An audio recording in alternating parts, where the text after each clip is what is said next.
আজ করব bread pizza. তার জন্য দেখো ক্যাপসিকাম, পেঁয়াজ আর টমেটোটাকে হালকা ফ্রাই করে নিয়েছি আর গোল গোল করে শসা কেটে নিয়েছি। এদিকে দেখো আমি কড়াইটা গরমে বসিয়ে দিয়ে তাতে লবণ দিয়ে দিচ্ছি।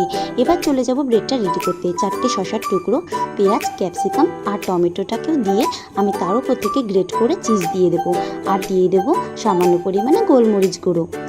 দেখো এদিকে আমার লবণটা গরম হয়ে গেছে। এর উপরে আমি একটা রিং বসিয়ে দিয়ে তারপর তাওয়াটা বসিয়ে তাতে একটু ভালো করে বাটার লাগিয়ে নেব।